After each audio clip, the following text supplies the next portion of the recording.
तो hello friends, welcome back to my channel. और friend, आज की इस वीडियो सीरीज़ में हम लोग डिस्कस करने वाले हैं शिफ्ट रजिस्टर को, जो कि डिजिटल सिस्टम का one of the best important part है और इससे इंपॉर्टेंट क्वेश्चंस एग्जामिनेशन में डायरेक्टली पूछे जाते हैं।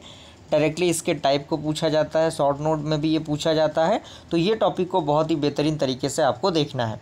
तो सबसे पहले हम जानेंगे कि शिफ्ट रजिस्टर क्या होता है। तो यहाँ पे एक पॉइंट दिख रहा है, जो आपका पैराग्राफ दिख रहा है ना, इसको आप पॉइंट में तोड़ के लिखिएगा, काफ़ी इंपॉर्टेंट रहेगा। उस तरह से थोड़ी सी चीज़ें आसान भी हो जाएंगी, देखने में थोड़ा सा अच्छा लगेगा और आपको जल्दी चीज़ें याद भी होंगी। यानी इस तरह से एरो देख के आप पॉइंट को बना लीजिएगा अपने अकॉर्डिंग। सबसे पहला आपका कह रहा है कि the register capable of shifting its binary information either to right or to left is called a shift register. यानी वैसा रजिस्टर जो क्या होता है, कैपेबल होता है उसके बाइनरी इन्फॉर्मेशन को या तो राइट में शिफ्ट करने में या तो लेफ्ट में शिफ्ट करने में, उसी को हम शिफ्ट रजिस्टर कहते हैं। यहाँ से आपका एक पॉइंट हो गया।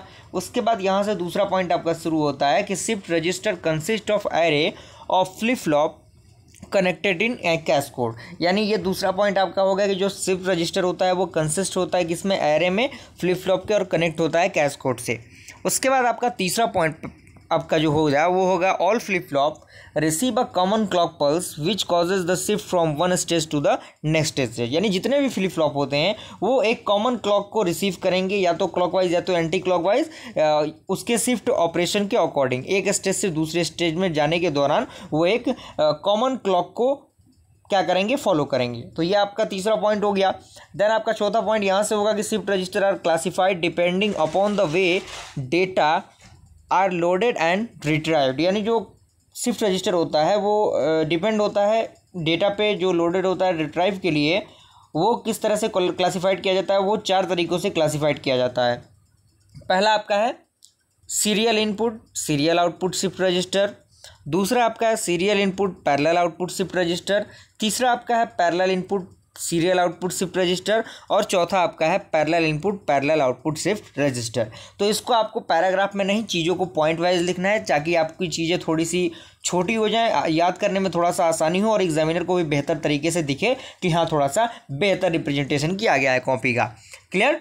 तो अब हम बात करेंगे सीरियल इनपुट सीरियल आउटपुट के बारे में। तो सीरियल इनपुट सीरियल आउटपुट का ये डायग्राम बेसिकली आपको दिख रहा होगा, तो आपको डायग्राम बना लेना है। आप देख लीजिए डायग्राम किस तरह से बना है। एक दो बार आप प्रैक्टिस करेंगे तो सारी चीज़ें क्लियर हो जाएंगी। बहुत बड़ी चीज़ ये नहीं है।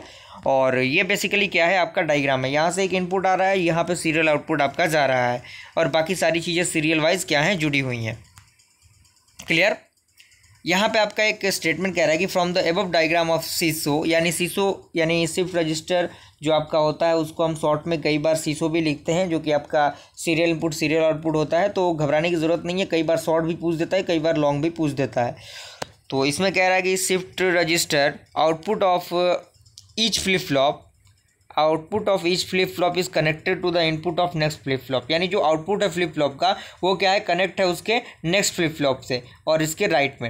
And each clock pulse shift the content of the register 1 byte to the right. और ये क्या करता है, 1 बाइट राइट के टर्म में लेता है। ओके। यहाँ पे ऑपरेशन किस तरह से अप्लाई होगा आप यहाँ पे देख सकते हैं।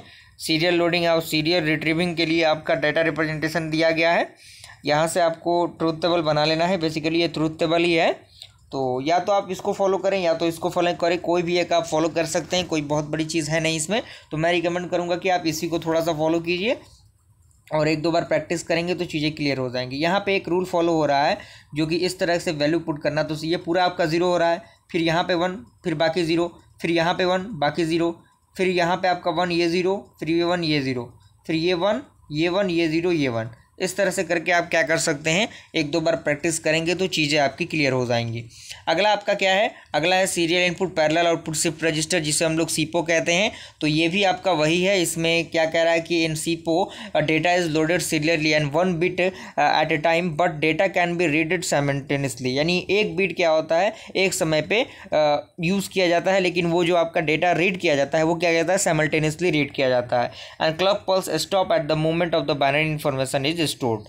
और इसको भी आप जो पॉइंट है, जो पैराग्राफ है, उसको पॉइंट में लिखेंगे तोड़ तोड़ के, तो काफ़ी चीज़ें आसान हो जाएंगी और आपको याद करने में भी कोई दिक्कत नहीं होगा, है कि नहीं।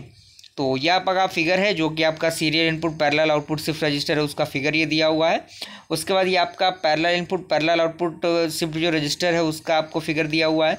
तो फिगर देखिए, कोई भी फिगर का ट्रिक नहीं होता फ्रेंड, फिगर को आपको प्रैक्टिस करना होगा। जितना ज़्यादा आप प्रैक्टिस करेंगे उतना ज़्यादा सीखेंगे, और कोई भी टर्म हो बिना प्रैक्टिस का किसी भी फील्ड में आप बेहतर नहीं कर सकते, आप इस बात को मान के चलिए।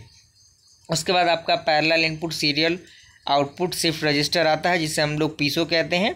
इसमें भी आपको पैराग्राफ में चीज़ें दी हुई हैं, और इसको आपको क्या करना है, बस पॉइंट वाइज तोड़ के लिख लेना है, ताकि इस तरह से पॉइंट वाइज अगर आप लिखेंगे ना, जैसे मान लीजिए एक पॉइंट यहाँ पे, एक पॉइंट यहाँ पे, एक पॉइंट यहाँ पे, इस तरह से आप लिखेंगे तो चीज़ें आसान और थोड़ी सी शॉर्ट हो जाएंगी, जो कि आपको याद करने में बहुत ज़्यादा आसानी होगा। और ये उसका बेसिक सा डायग्राम है। डायग्राम में आप देख सकते हैं इसमें किस तरह से, ये थोड़ा सा कॉम्प्लेक्स आपको लग सकता है डायग्राम, लेकिन बस आपको प्रैक्टिस कर लेना है इनको।